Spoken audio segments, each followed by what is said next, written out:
Hello again, Steve here with a little bit of a chat to do along the lines of the Inner Genie project that I'm now quite steeped in working on, which is to try to help people to see the genius or the greatness that's within them that we all have, right? We all have, we're not all necessarily geniuses by somebody else's measure, but we all have strengths that we can find and bring out. So it's important about finding ourselves and bringing the real self out, right?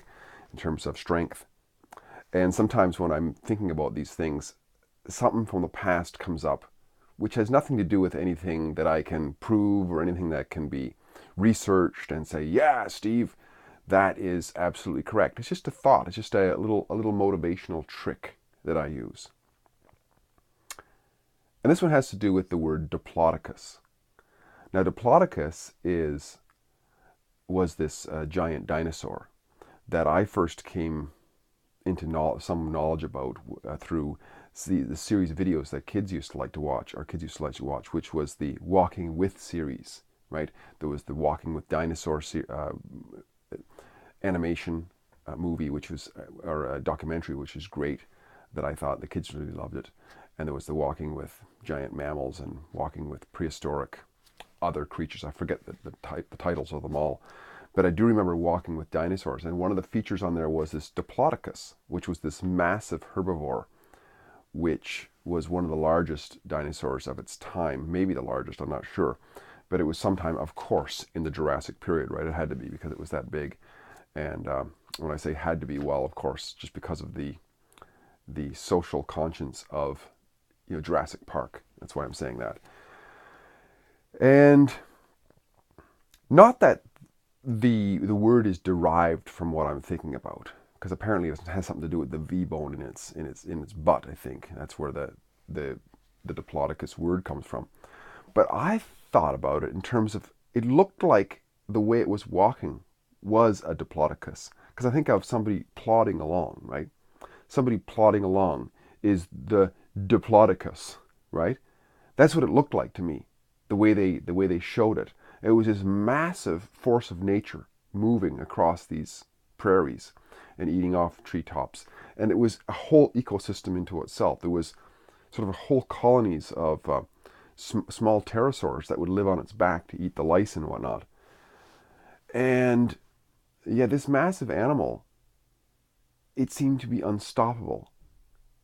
In fact, all of the predatory type of other dinosaurs couldn't get close to these things if there was a baby close by to the Diplodocus, because the Diplodocus was so huge, even if you just whipped its tail, it could take out a T-Rex, for example. Just a massive animal.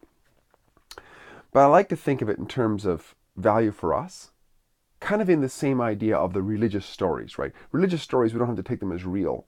But if we can find some meaning that's empowering for us in the story, then it has value. And the Diplodocus, the plodding along, the size of it, the gargantuanness of it, is something that we can take for ourselves in terms of a strategy.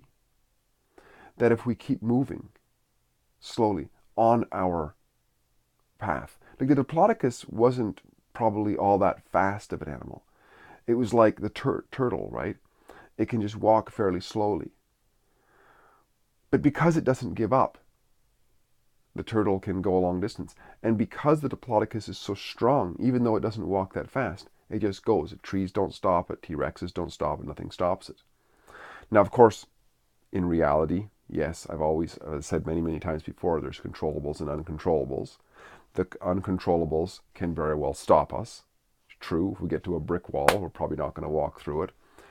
But nevertheless, if we keep on plodding along, step by step, even if we have bad days, even if we feel down, even if we feel a bit depressed and so on, if we keep the motion, keep the vision there, right, and we keep going along, in a way we develop a strength a little bit like, at least metaphorically, like the Diplodocus.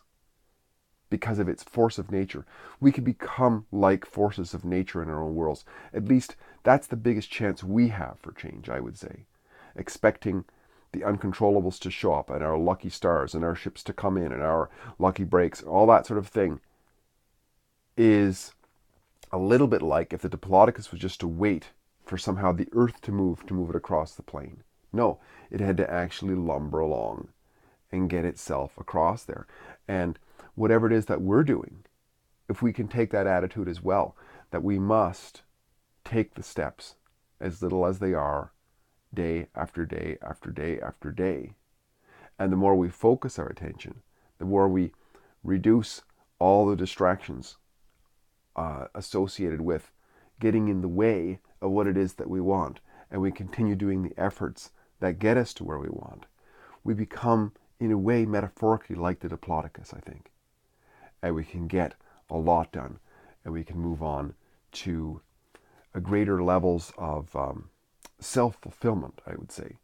Because the more we get to live according to what's coming from inside of us, rather than expectations coming from without, then the more fulfilled we can be, right? It's almost like we're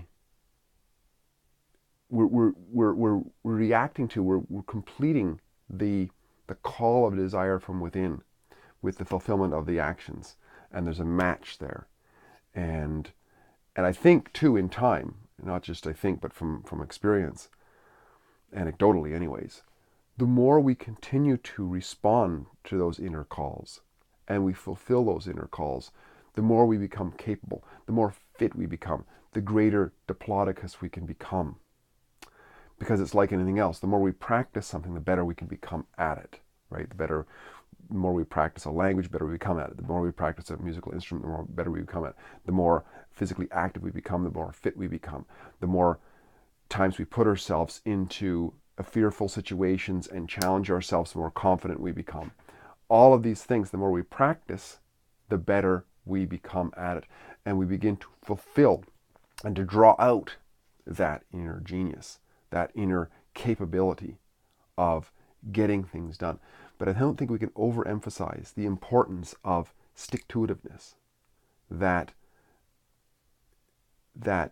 sense within us that says, you know what, I'm going to keep my eye on what I want, and I'm going to keep on marching on in my activities, on and on. Just like the Diplodocus that wants to go from one side of the prairie to the other, it must keep moving those legs slowly and slowly and slowly.